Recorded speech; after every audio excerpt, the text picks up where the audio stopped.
Welcome back, everybody, to another week of Love and Action Deconstruction Junction, Friday, January the 31st edition. I am Dr. Flo, online coach and mentor. I help bold dreamers follow their bliss by encouraging them, equipping them, and empowering them to use their time, talent, and treasure for good in the world.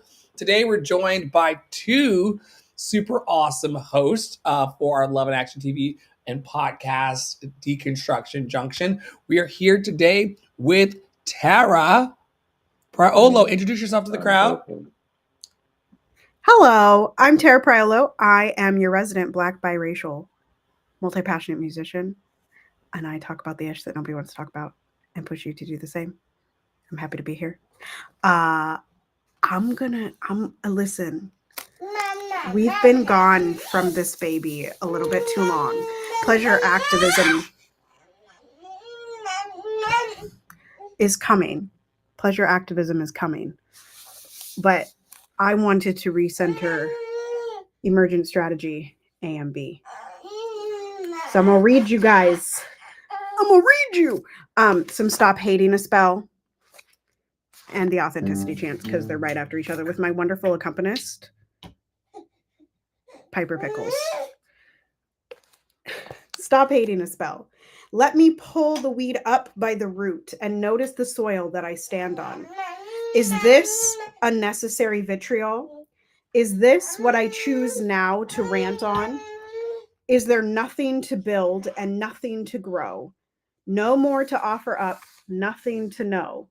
Is there a way now that I could let go? Can I look in the mirror and love me more? And the authenticity chant, which we love here, is: let me not posture, let me not front, let me not say yes to lives I don't want. Let me not use words that don't mean a thing. Let me be fly as I am, no trying. Let me good for my heart, not my rep. Let me be still when I can't take a step. Don't let me get too caught creating my face. Let me just love me all over the place. Just let me love me all over the place. I always love that, Tara. Poppy Waters here as one of our fabulous guest hosts this week. Introduce yourself to the crowd and tell them what you've been up to in the world.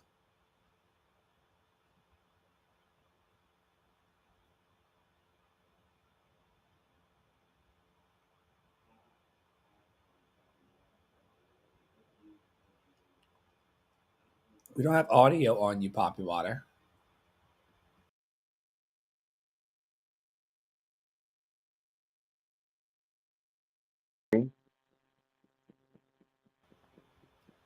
Hello? It says that you have me muted, but We're hear me? good. Okay. Alrighty, so yes, my name is Poppy Watson, also known as Brentley, and I am a psychic healer and shaman of sorts, right? Or mystic, right? I just be out here trying to help people heal and move towards their higher selves and really come into specifically a self-love frequency and vibration. And that's my big goal. And I do a little bit of preaching and community organizing and some art. Yay. Welcome, Poppy Water. He's also my manager and partner and part of the leadership in Love and Action Network. And so it is a thrill to have him with us on what I believe is his first Deconstruction Junction appearance. And so we are thrilled to have him. He'll be offering his opinions about all of our shares as we go through, and he even has brought a share himself that he'll lead, and then Tara and I will weigh in. Without further ado, let's get into this first share. If you were to write a song about yourself, what would the first line be? Is it an up-tempo, a ballad? What's the melody? Now sit down and write to yourself. Put it in the form of a letter. Tell the truth, the whole truth. Then ask yourself, do I feel better?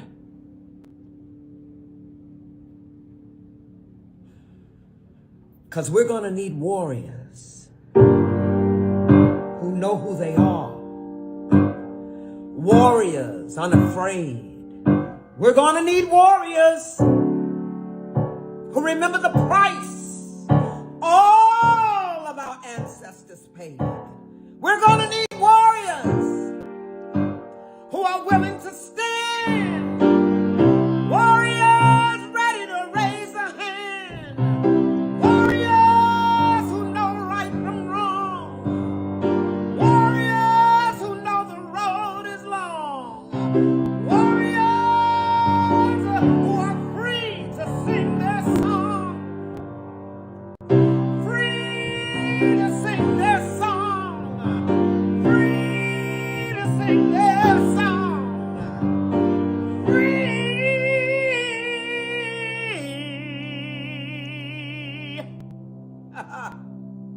to sing that song.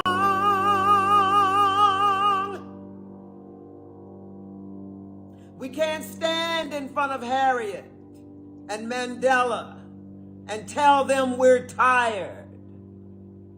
We're going to sit down because we're tired.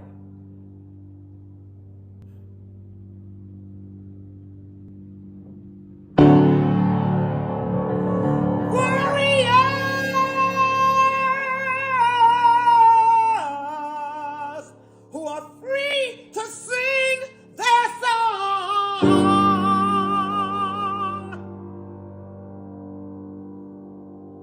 Get ready. We know who we are. Okay.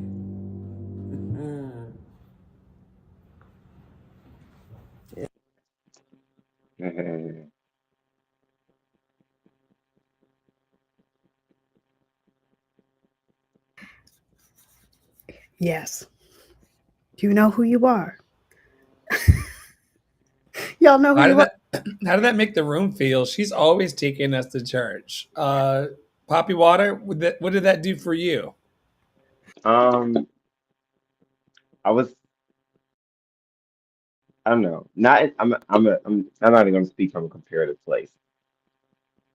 I wasn't like connecting with it like feeling wise. I didn't get there because I was in the lyrics of it, and that's where I was, and the words started making me think. First thing that come to my mind is I want to see these lyrics written down on paper, and I want to see brown people breaking them down and having the conversation that arises from it.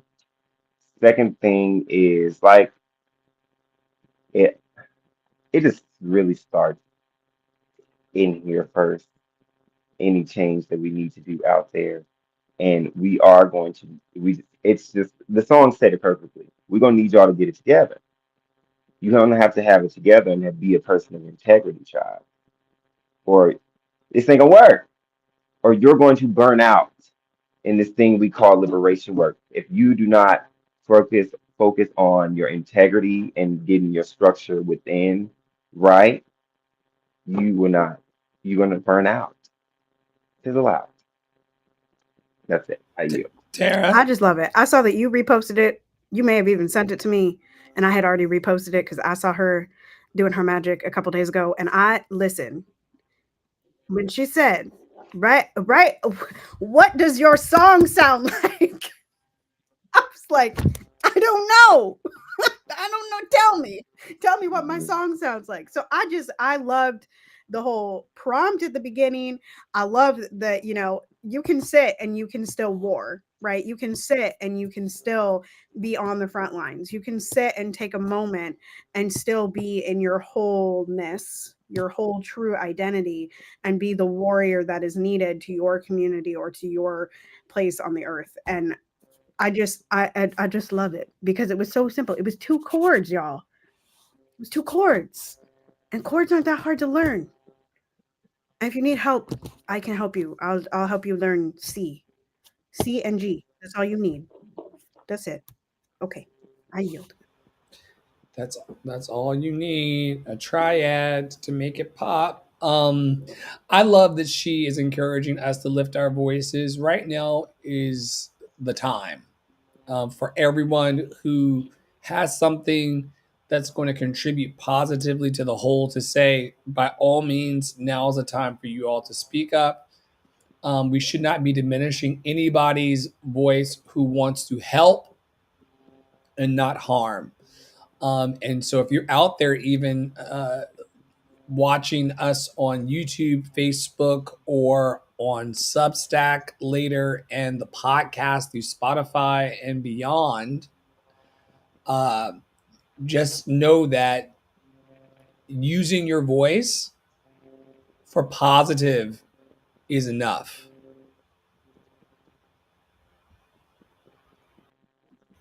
Agreed. Are y'all hearing the interference? Yeah, I do hear a little bit of the, Yeah, it scared me. I don't know. but it's very quiet for me. What is that?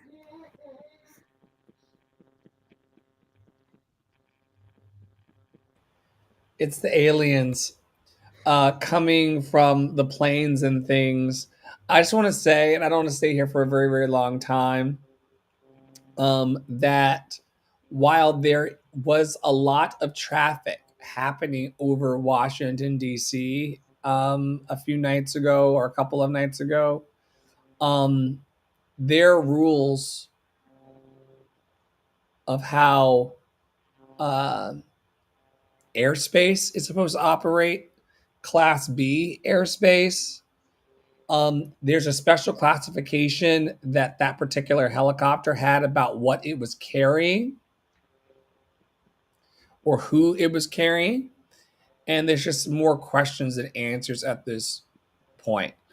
Where has the plane and helicopter situation landed on you all? Are y'all in a fear vibration around this? Or is it a matter of fact space? Do you think it's, how do you think it fits in the whole? Does it fit in the whole? WHOLE, of course, not what Tara's doing right now. For those of you who are listening on the podcast, she's making gestures. Gestures. I listen, Linda.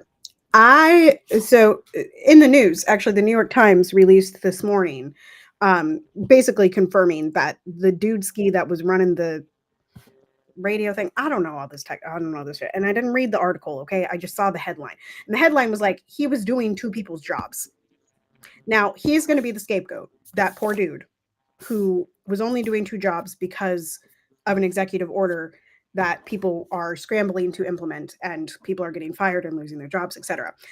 And I think, and I can't remember if I brought this one from Threads or not, but I saw on Threads this morning someone, I think it was Lovey, posted, we are and have been in the question everything phase of life.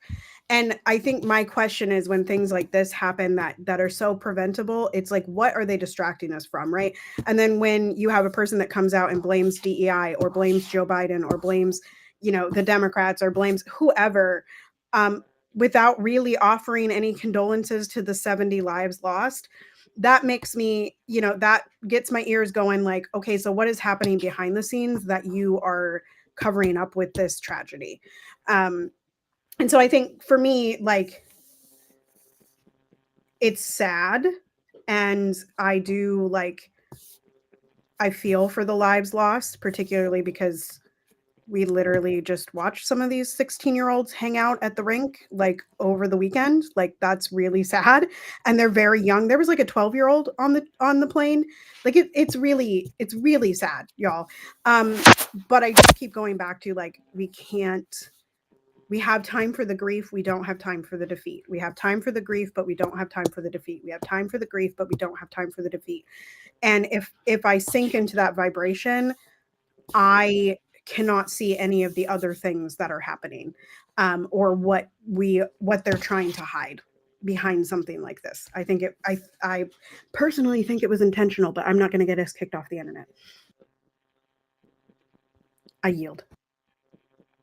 Mm-mm-mm-mm. Yeah, I mean, I didn't put the finger up because you were about to get us canceled. We'll talk about that later in this episode with everyone. I just wanted to, in the spirit of like being canceled, Tara, I just want to point to something that I heard on the good old falling apart, even as we speak.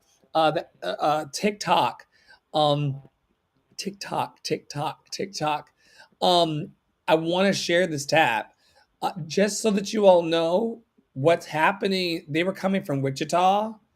Um, Not saying that these things are connected, but Kansas, We are all connected to each other. they're having one of the largest tuberculosis outbreaks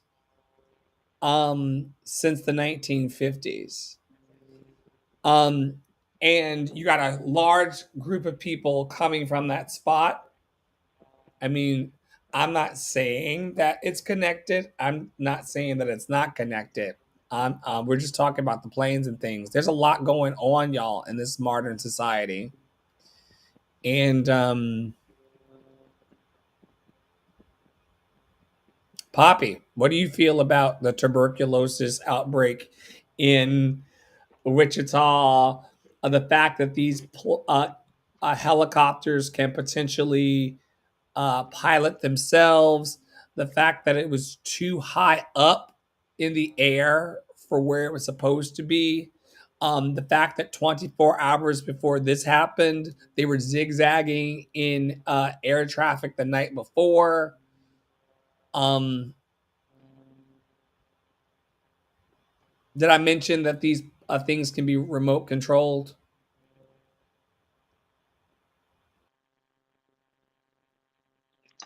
Okay. He had to I done feel put the like lip gloss on, child. okay, because Dr. Flo was putting me in. He was trying to load me up with like loads of clip for me. This may surprise some. My overall feeling is over it. I'm over. I'm over grief marketing, especially in the month of January, after everyone has just put so much hope into their resolutions. Because the same amount of bad stuff happens all year, but we see more of it in the news in January. I'm over grief marketing. I am saddened. A part of me is sad that I am desensitized to the deaths because I can borderline. I don't feel what y'all said y'all felt. I don't feel all of that because it's people go every day. I'm sad that it was them. May they be blessed. May they rest in peace. But they ain't gone forever. But my spiritual makeup is where it's at. And so, yeah, I just kind of feel I just hear about so much grief all the time. So that's my tea on that. And it's definitely a distraction, y'all. They taking away rights right now. They want y'all to look up at the sky because on the ground they're taking away rights right now. Okay, because guess what? Orders are not laws. Okay, you can make 1,000 of those. Okay, it's given. I'm just a bill. Okay, they can give all. That's not real. We still have time to, as American people, to do something. And that's getting our personal infrastructure together. That's having that fight together, like she said in that song. Okay, boom. I yield. Now, that's a perfect segue, Poppy, because you're up next with your topic, spiritual warfare.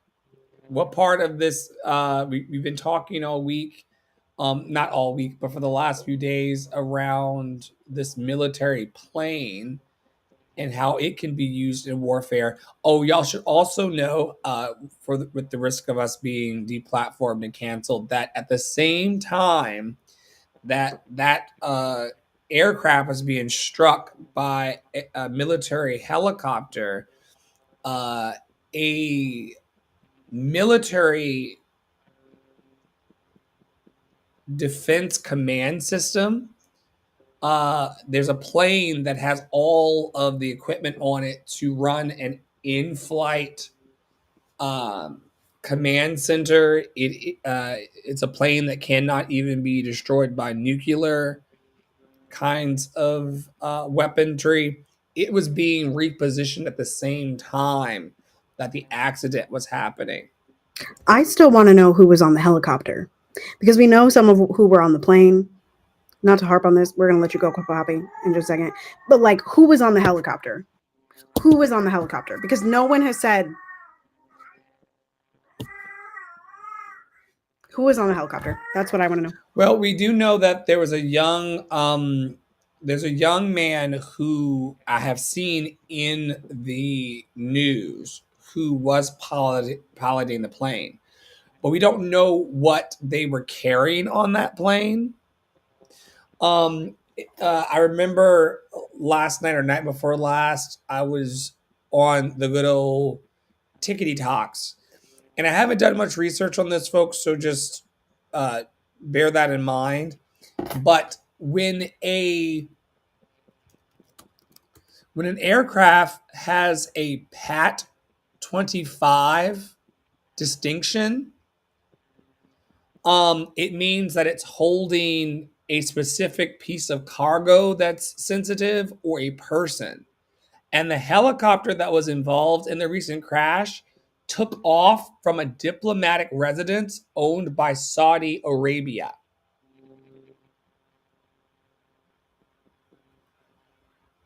I'll just say question everything, friends. Okay, Poppy, you want to talk about spiritual warfare? Yeah. Okay. Shall we move before we get deplatformed? Yeah, Or we before still going someone to talk shows us our about front doors. This is all alleged for entertainment purposes only.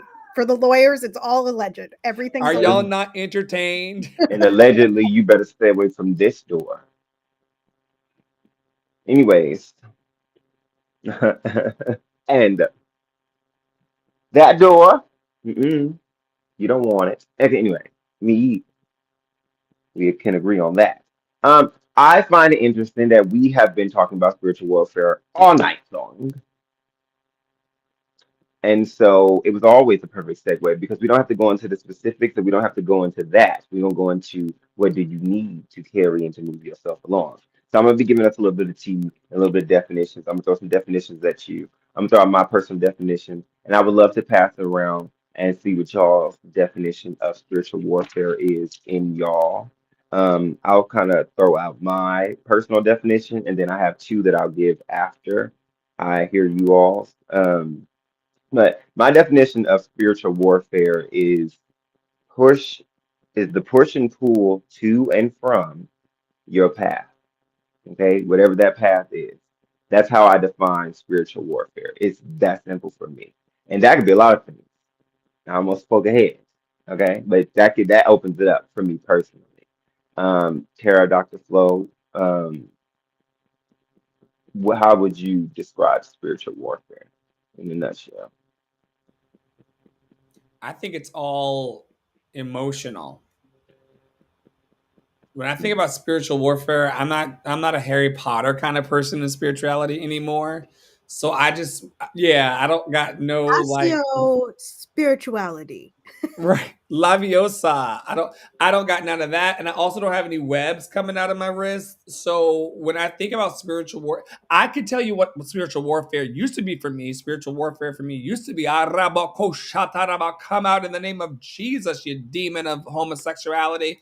Like that's what it used to be. Like it was a lot of like, I mean, spiritual warfare for me was me when I was 21 driving down the highway in the pouring rain at like 75, 80 miles per hour because I thought that, the demons of, sin were out to get me, and it was just my night. I mean, I had a lot of fear and paranoia as it related to spiritual warfare in my life because of all the, y'all don't remember Angels and Demons and like all those movies and shit and like, and the Rapture series where they were like, one day, like there's a whole group of people that believe that one day they're going to walk out the house and like everybody's going to be gone.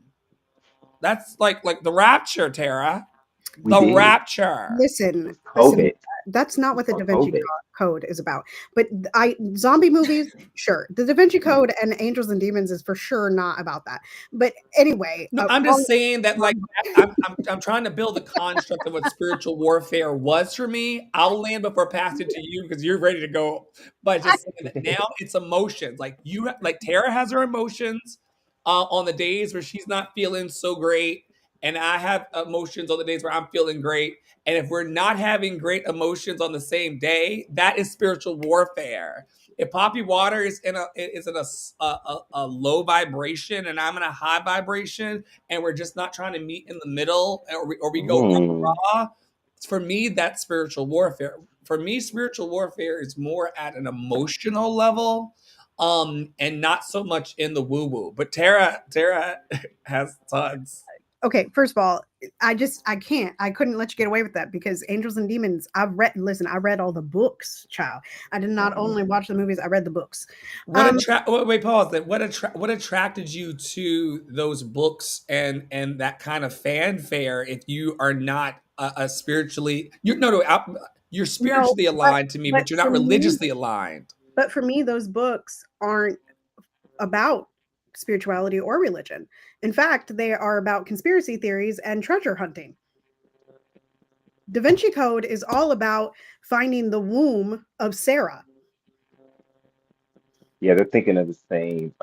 You're thinking of another movie that he played in where it was Angels and Demons. It was casted Constantine. That's what Dr. Flo is thinking of.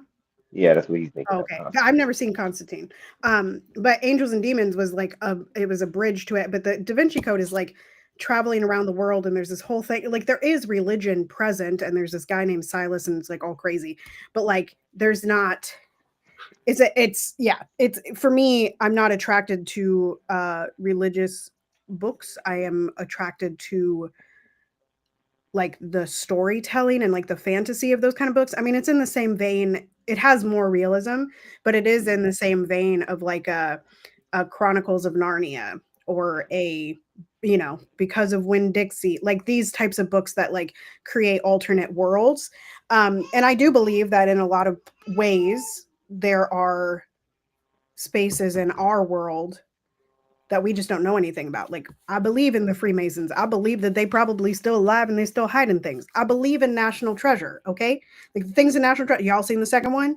That shit is real. That shit is real. It's real. It's real. I 100% believe it's real, and I wish they had a better actor than Nick Cage. I'm gonna move on from that. I don't think about.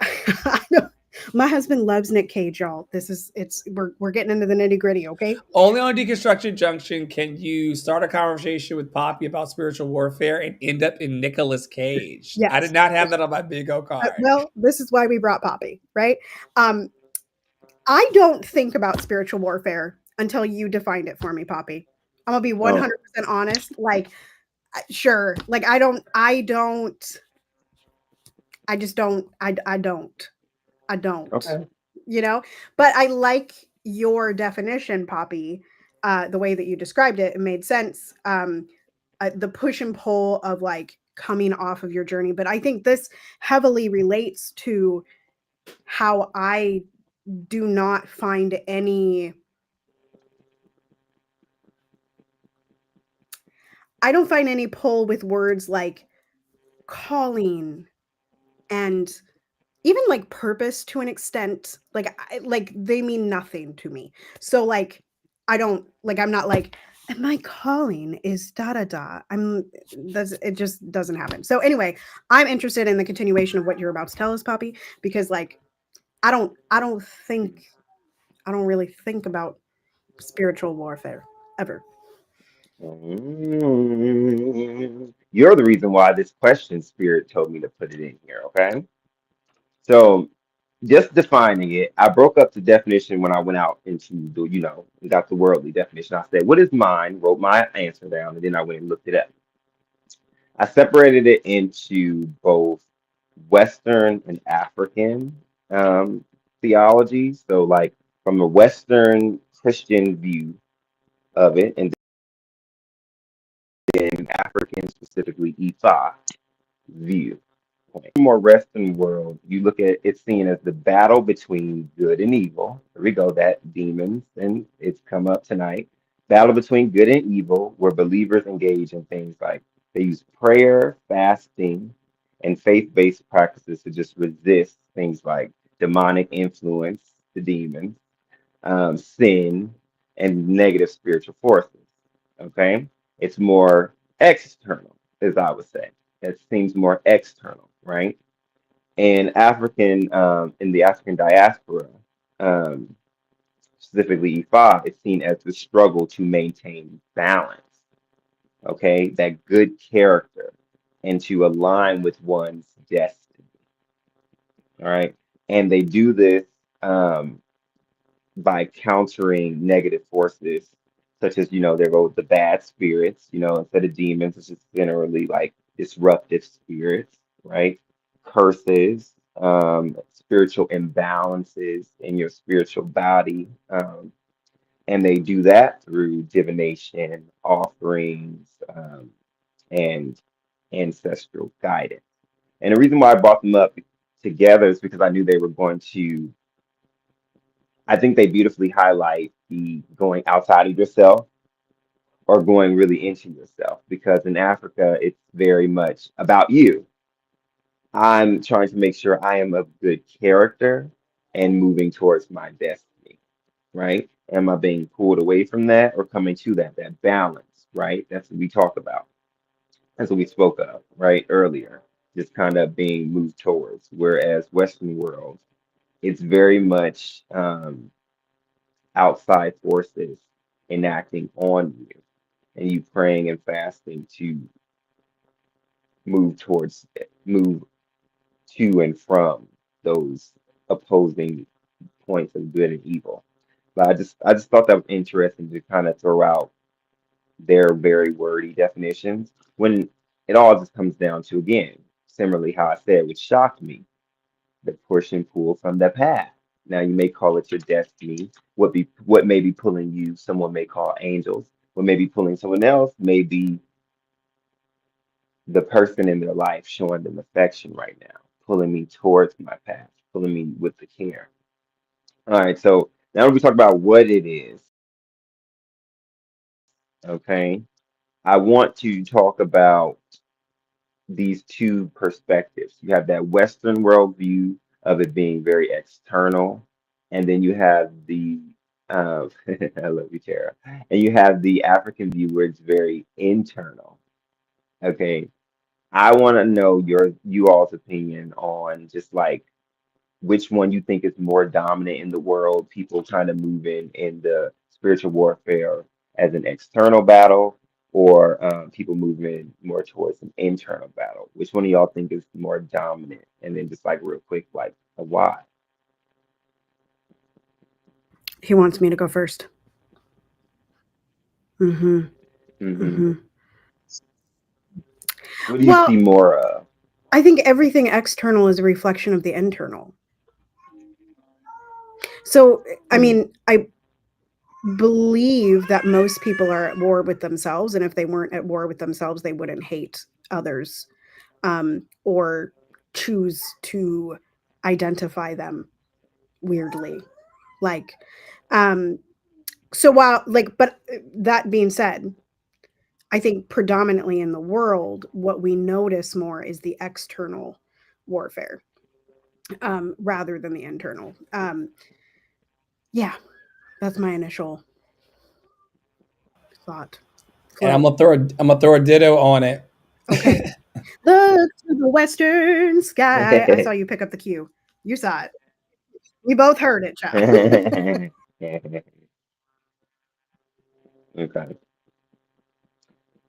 And you can and so are you so in that I agree in just the fact that I feel like a more internal approach, I think it's underrepresented in my opinion.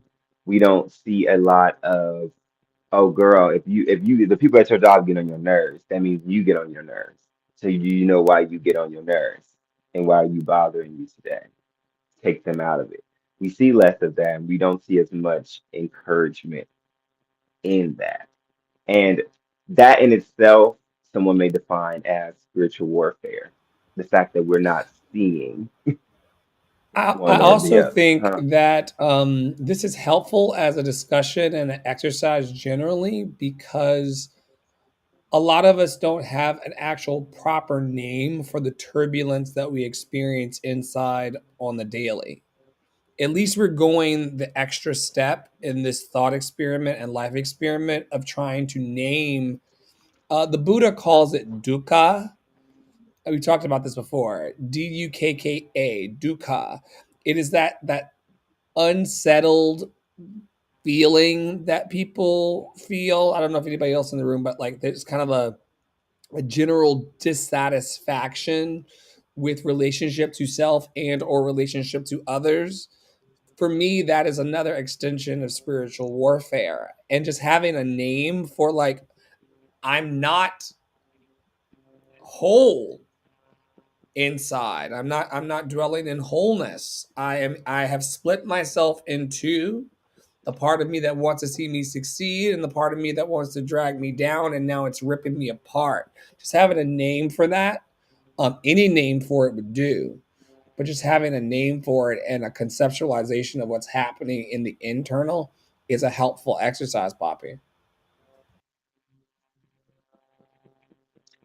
Big purr. And I was very spirit led in putting this whole thing together. And when y'all started talking about y'all topics, I was like, oh my God, I was born to be here tonight. Um, and I do have another just because y'all made me think of I'm not even gonna go there. I'm gonna stay on track where I was going to go.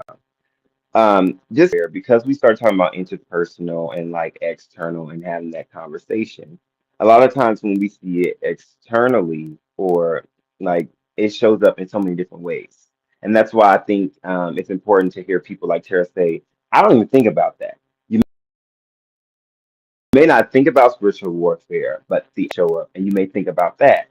So when we think about that dukkha or that disruptive feeling or that nervousness, some may say anxiety, that feeling showing up in areas of your life like romance, right? In that interpersonal conversation, well, intrapersonal conversation as well between self. Like we talked about going into that dark place and what are you saying to yourself? How are you building yourself up, right? Also in the professional space, right? Your spiritual warfare in the professional space or that disruptive feeling in the professional space or at work.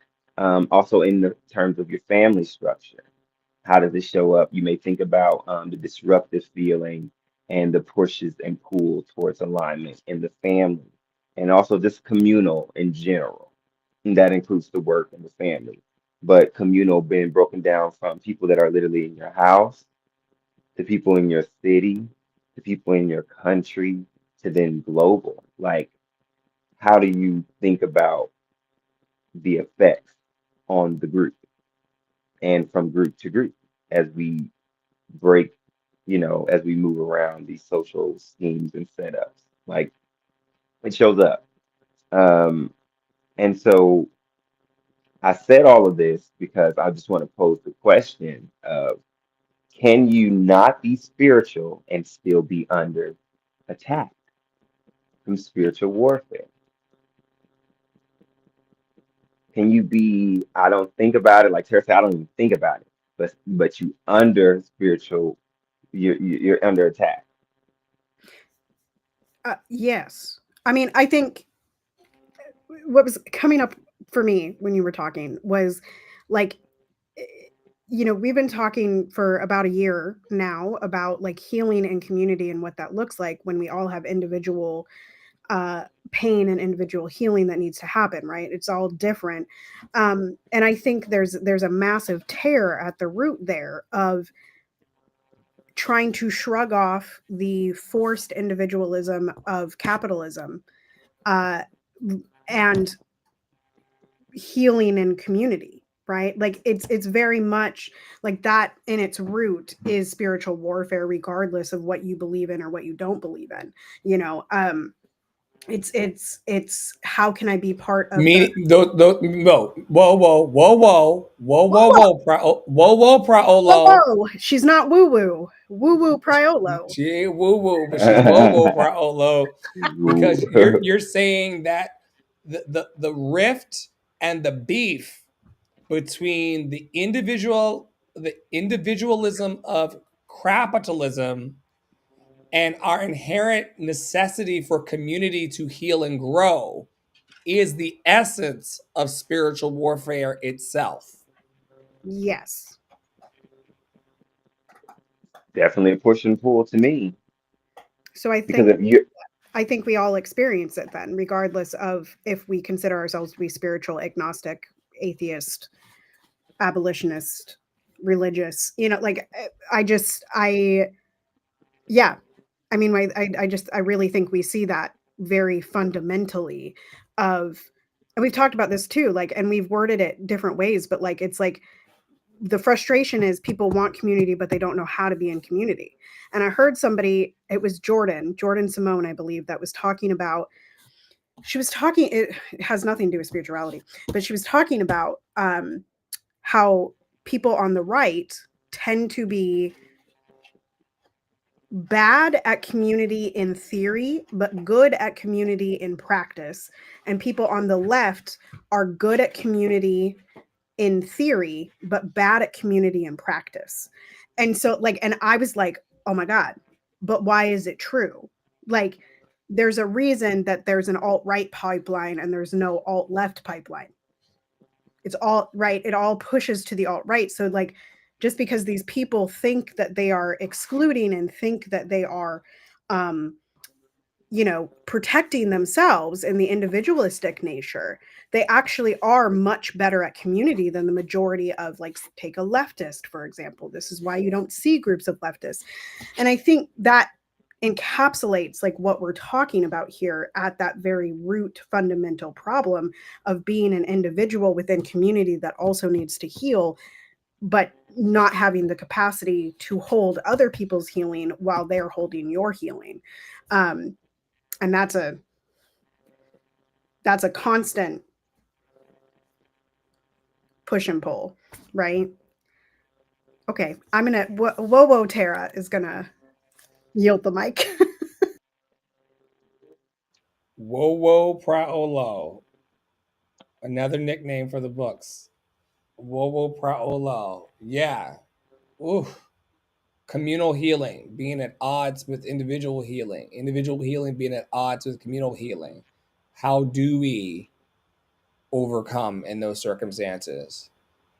Poppy Water, 2 minutes to land it. We got a all lot of right, slides to I'm about go. to slide down my chute and close up, and I have a final question to close up with.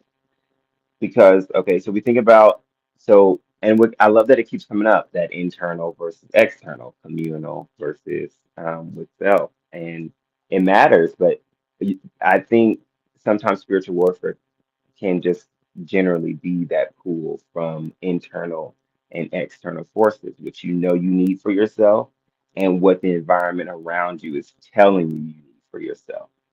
And that's a constant conversation and it's a pool. You can see war as a peaceful thing, and that may sound wild.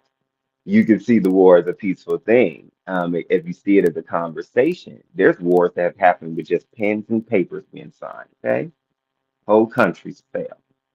So understand, it don't have to be a fight. It don't have to look like a battle all the time. To realize that it's a conversation between an internal and external. That's my teach. And then if we were, this I thought this question was fun. I'll end with this. If you were to come down with spiritual warfare is that lady that bother you every day, trying to come at you, trying to get you. Okay? Okay? If the if the first act of war is to be on the defense, right? If we come from like we think about that term, then who commits the first act of spiritual warfare against us?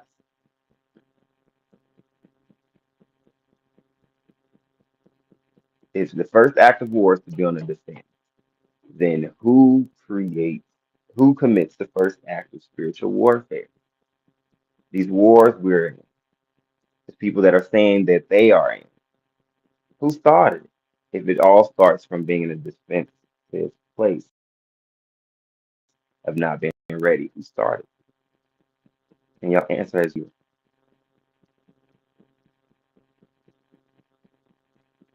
I think he's waiting for me again. Ciao. Here's what I'm going to say. I'm going to say, as Michael Singer tells us, that the first person that hears our thoughts is ourselves. So who puts us on the defense?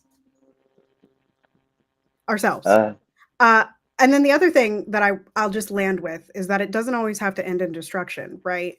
I think about how this push and pull exists in music, almost all music, right? There's something literally called ebb and flow, or Sturm und Drang in German music, and it literally is this faster and slower and faster and slower. And especially in art song, there's a conversation between the singer and the pianist always happening, of this ebb and flow, this give and take, and it does not end in destruction. So just an encouragement that, like, even though your brain is putting you on the defensive or making you feel like that other person is the enemy and trying to put on them that you're angry, right?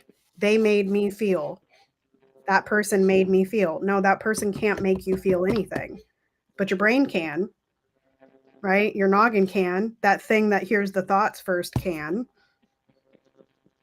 So just, I mean, it's just a walk in the ebb and flow, and knowing that eventually it creates something beautiful, right? The pressure on a diamond, the pressure on coal creates diamonds. All that in a box of rocks. The yield. man. Oh, that's very small.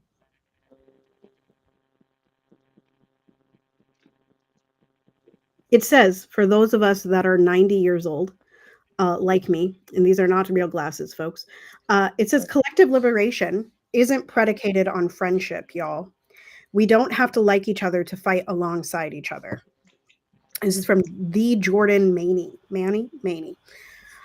Um, and I brought this today, which is, it coincides right after spiritual warfare with Poppy very nicely. But we just do not have to like each other. We don't. And we won't. Like it's not a clique. It's not a cult. Which is interesting. I watched this lady on. She wrote a book called Uncultured, and she talks about all these cults. Like, she was part of the Children of God. She grew up in the Children of God cult, and she went into the army, and she calls that out as a cult. And then she was also talking the other night. She was talking about Christianity and all of these other cults that are in existence, and like was like, if it has a prophet, it's a cult. Anyway, we're not like liberation isn't a cult. It's not a cult. So we don't have to like each other. We just have to come together to fight the bigger evil, right? The bigger thing. And I just like, I feel like there's a lot of conversation happening right now. Like it's specifically within the Black community, because that's a lot of the content that I'm being fed right now, of just this kind of like bickering back and forth. You know, people are mad at Tabitha, people are supporting Tabitha, and down in the comments, they're, you know, you don't have to be friends to all move in the same direction. You just don't. And you don't have to be friends to believe that the other person deserves to eat. Right. And Jean Lee had an excellent video on this, I think 2 days ago, that they were once again talking about how we all deserve to eat. And that doesn't necessarily mean that you personally have to feed everybody from your own table, but it does mean that you have to hold the belief that everyone deserves to eat. Right. So while you may not welcome certain people at your table, you still believe that they deserve liberation. You don't have to invite them to your table. They're not your friend, but they deserve liberation, right? They deserve freedom. And so that's why I brought that, because I feel like a lot of people are like, I need to 100% agree with you. It's like, no, you don't, girl. We just have to have one thing in common, which is our own liberation. You know? Anyway, I yield. Thoughts? My thoughts are, as a ADHD person, are we going through your phone? Because I think I got like baby fingers. Is it? Are we on your phone microphone or not? Nope, MacBook Pro. Okay, I'm hearing like a. I don't know what I'm hearing. I heard like a. I'm definitely hearing like a tapping thing, but Yeah, it's not from my side, I don't think. I swear the aliens are coming to get us. Okay, How they hit Trump plane. Anyways, AOC. They made me unfollow her this week on TikTok. And I don't know if that happened on any other platforms, but I do know that there is a concerted effort right now to distance our liberated leaders from the liberated people or the people who seek liberation. So I just wanted to just bring this up this week because if you haven't heard from one of your most liberated family members, friends, or national or international leaders in a while, there may be a reason for that. And you may want to join them on liberated platforms like Telegram or Discord in order to get the information that we need to stay connected under the beginning stages of fascism.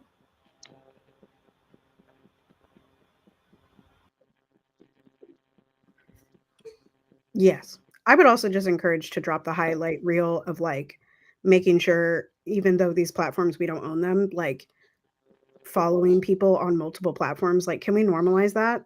Because platforms can be taken from us at any time. Get on their Substacks, get on their email lists, get on the things that they own, subscribe on their website, like subscribe on our website, subscribe. You know what I mean? Like, I when the TikTok blackout happened, there was a real shift in me to be like, because there were certain people that I was only following. Are you okay? We're good. That I was only following on TikTok. And I was like, no, I don't want to lose this thought leadership. And so even after it came back, I've been finding my favorites on, I'll follow them on TikTok and then I follow them on YouTube and then I follow them on whatever platforms they're on, even Blue Sky, which I'm not really on, but like it is so important. But I did hear that Blue Sky, you own your data, but like it has connections to Israel. Y'all do what you please with that. Um, but anyway, the point here is that these algorithms and these apps are going to continue, specifically ones that have been or that their owners were at the whole election. I mean, not the election, the inauguration. They were sitting right there. Those are going to become more and more state-owned media, and so you need to find your people and liberated voices in other spots. That's all. I yield. Poppy, do you have any opinions about AOC? my biggest thing is y'all don't let them discourage y'all. You're gonna find your people anyways. You're gonna find them. The fact that they cross your mind that you have not seen that person in a while is proof that community is always naturally occurring. They're never gonna separate us from talking to each other. There's always going to be an app, y'all. It's always going to be a new way to contact somebody. Don't let them get you. Don't let them make you. And listen, they've been hiding my followers from me for years. I've been randomly talking to friends like, "Why you unfollow me or unadd me on Facebook?" This has been over since I've had Facebook. Okay, I ain't unfriend you. Well, girl, we ain't friends. They've been doing this since they made it. Girl, you better make it rock. Life is what you make it. So let's make it rock, girl. This is what it is. All right, we got to move forward. Y'all, council culture versus accountability. Which do you think is most important? Counseling a person, canceling a person, or counseling a person? This goes back to our earlier discussion Tara and I were having in the week about whether or not, if you had to choose between being feared or loved, which one would you choose? So I just want to open up that conversation for y'all. This for me feels like choosing, it's like the audience choosing whether they're going to use fear on the celebrity themselves or love them into it, into whatever confession or state or whatever we want them to be in. That's what that kind of lands on me when you said it. But and then when I on a personal level, when I think about cancel culture versus accountability, if neither of it is real, you can keep all of it. If it, is it genuine? Because we have the people who pretend to cancel, and we have the people who pretend to take accountability after they were pretended to be canceled. Okay, we have it happening at once, then it's all a fake show. So can they both be real if we really stop dealing with the people who don't do good for us in our lives and really put them in where they need to be? They may actually really be able to take accountability once they feel the actual effects of it, you know? And vice versa, if you actually take accountability, maybe the people who really canceled your will let you come back.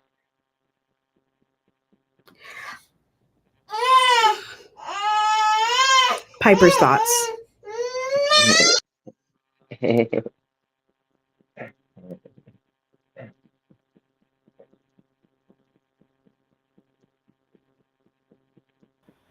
Wanted to come back and bring justice for Charles McNair, or rather elevate the fact that he's been in a North Carolina prison cell for over 16,400 plus days. And he was sentenced prior or right on the cusp of fair sentencing laws here in the state. So he really did not get a proper shake. He was inadequately represented and also has been made an example of in their law and order system. And so I just wanted to bring attention to the fact that he was underage. He was taken advantage of on multiple levels. And there are about 70 cases like this that are pending in the state for clemency. He's the one that we are connected to in this community. And so I just wanted to raise voice for him. Anybody else want to say something about this and their feelings about it? I would like to Real connect quick, it to cancel culture, but go ahead, Poppy. okay, and I would like to connect it to spiritual warfare. There's the whole making an example out of people to show you, even if people are being freed and getting justice in new situations today, but to have this situation that happened in the past steady looming is a message. That's spiritual warfare. Okay, I yield. So last night, Dr. Flo got a comment telling us exactly what happened and that this man deserved to be in jail because he did da da da da da for this long. And They I keep think telling me online in roundabout ways that I'm defending a criminal who confessed that he did it. You From try kind of being family. a 16-year-old surrounded by white people with weapons right, and but having to make a decision whether or not you want to live or die based on what they say when they have mobbed you with weapons and the judicial system. Get the fuck out of here. well, I asked the person if they were there, to which I don't think we received a response. But what I wanted to connect that to was back to cancel culture because what difference does it make that you canceled him?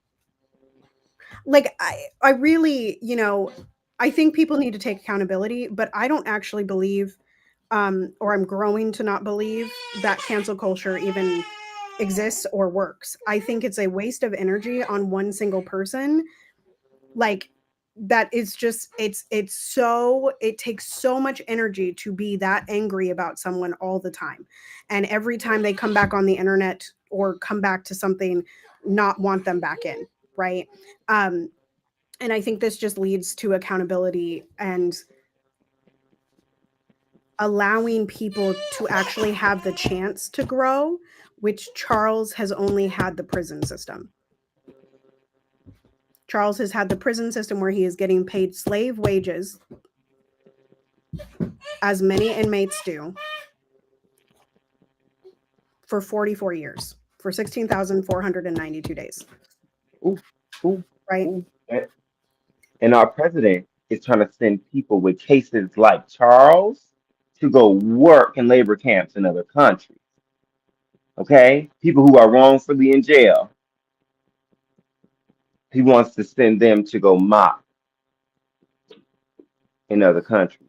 So you could essentially have a bad day and end up in El Salvador for the rest of your life with no guaranteed reentry. If you read the stuff, we're talking like penal colony stuff, like what they did to Australia back in the day.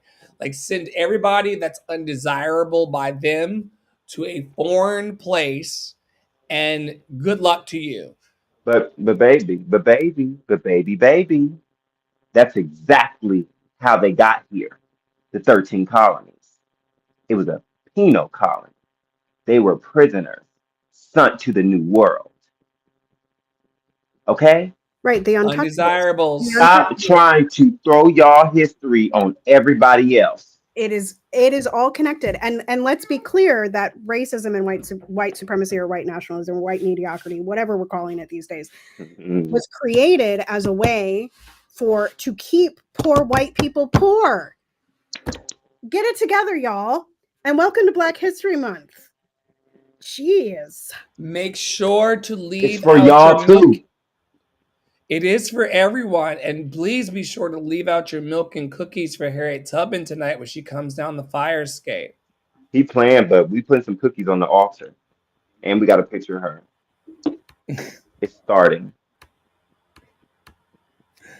Let's see what this white man has to say. He has a really funny voice, y'all. The next few years, you need to be tapping into your inner public school teacher, okay? And what I mean by that is you're always aware of everything going on in the classroom, but you know just how much energy to give different people, situations, etc. For example, our government is going to be saying some horrendous things. Now, they have been saying, not all the things that they say they're going to do. Everything that they say, they want your attention on. And just like a good classroom teacher, you're not going to ignore it. You're going to see what they say, but you know when to give your energy to it. I'll give you an example. You're doing a read aloud class, right? That's basically like you're reading a book and you hope that the kids are interested. If you have one kid who's kind of being disruptive, but not disruptive in a way that's like causing everybody to focus on them, and everybody is still mostly focused on the book, but if you stopped what you were doing to address the kid's disruptive behavior, then everybody's focus would then be on the kid and the behavior, and then you try to get them back to the book, they won't come back to the book, so you don't address it in that moment. You keep an eye on it, and maybe you address it after. If the kid is sitting there screaming, though, obviously you have to address it in the moment, right? Because that's distracting everybody. But the point is,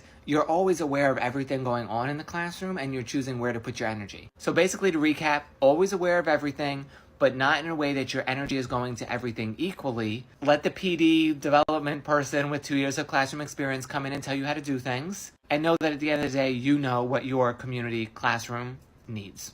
Public school teacher energy. Obviously, we have seen Black people say similar things. I just happened to resurface that video at the moment, and I agree with it. So the ideology is from Black people, folks. Cite your sources. I'm not sure that source was cited, but I agree. We cannot individually hold it all. We must be in community with each other, and we must, on Undistracted, they were talking about this. The group chat was talking about this. Brittany Cooper, Brittany Packnett, and David, who I can't remember his last name. But anyway, they were chitter-chattering about this, that we can know all of what's going on. We can be alert. We can see the threads, see the tweets, see the whatever, see the New York Times. And there are experts and there are activists and there are boots on the ground for probably every single one of those topics. You don't have to start it for that topic if you are not the expert, right? Now, that does not mean silence your voice. I saw this thread right before I got on here, and child, it was a good thing I was done, because I was about to rip that baby apart, because she was like, we don't need your voice, da da da da da. And I was like, no, we do need your voice. We need you to talk. Stop telling artists to shut up. Don't shut up. Don't shut up. But just know that you don't have to talk about everything. And if you are feeling that pressure, if you are feeling like you can't hold something, then don't hold that thing. Somebody else will hold it. It's a choir, right? It's a choir. When you need a breath, you take it, and the other person, your alto friend next to you, they can hold the note, and then you come back in, so they can take a break, right? It's all the same, and I just need us to not in it's only been 10 days, folks. 10 days. 10 days. And some of y'all acting like it's been the whole 4 years, right? It has been 10 days. Um, It has been 10 days. Don't burn out. Always aware. Don't give your attention to everyone. I yield. I'm gonna just throw out there. I don't normally say stuff like this because it could be egotistical, but y'all need to be more like Poppy in this situation. I have to remember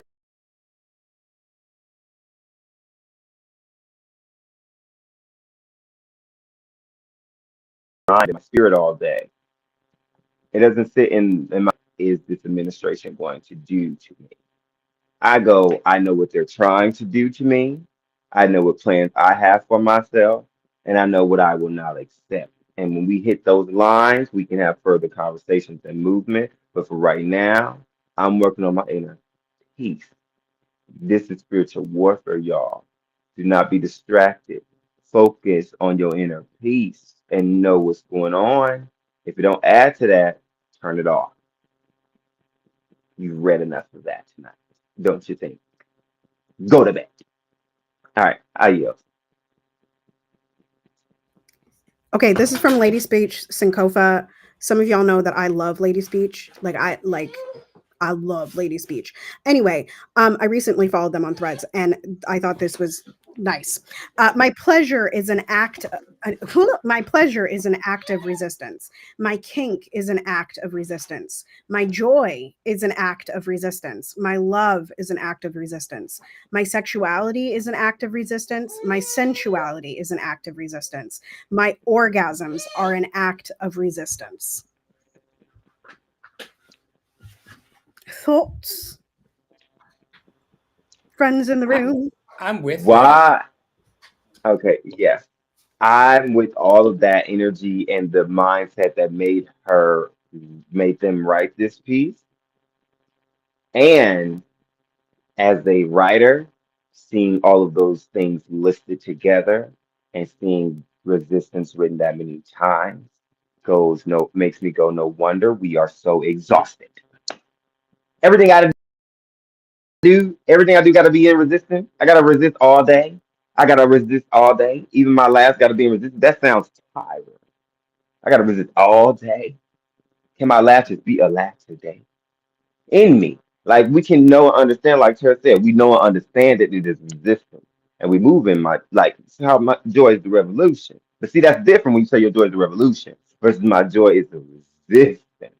I think it's like to push against something, you make it stronger, y'all. You can know that your joy empowers you to survive this tyranny, right? And to bring forth the revolution, right? You can know that part, but moving and being is we're like, yeah, I need to be happier, harder, happy because I'm trying to take them down. That's a different energy, and that's exhausting. Trying to parade it for someone else. When is it for you? Make it for you. Okay, that's when the joy becomes the revolution. With that, If I had to choose between resisting something or revolving it, I would rather revolve it. I would rather re-evolve what is than resist it. But I get this. Like right now, a lot of people are in a giving up kind of space, or allowing people to become very handsy with their hearts and their tender spaces.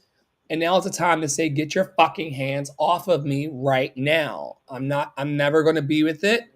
And if you continue to do these harmful things to me and people like me, we're going to burn it to the ground.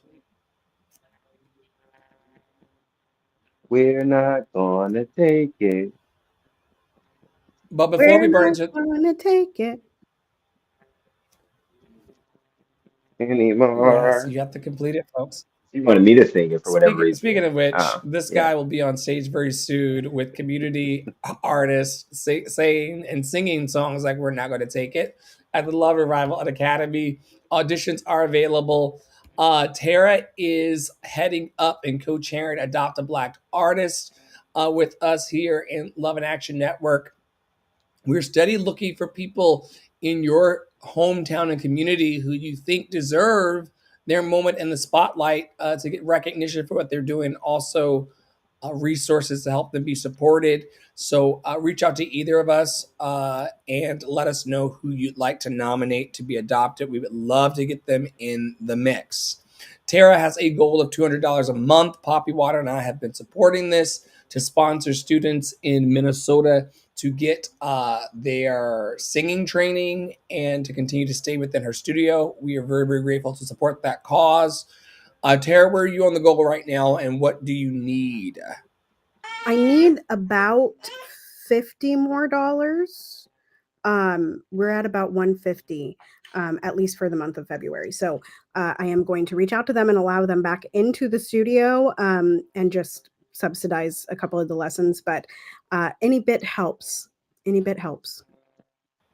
We will find the people to support us and those students, including within Love and Action Network. We're looking for people who are interested in music, theater, and art who want to be part of something bigger than themselves by letting the world know, including the 800,000 that don't want to be here, that they're loved and lovable. Auditions are available. I'm also teaching people to release their voice through async classes right now. But if you'd like the courses and access to the things sliding scale, let me know through lovedandlovable.bio.link or askdrflo@gmail.com.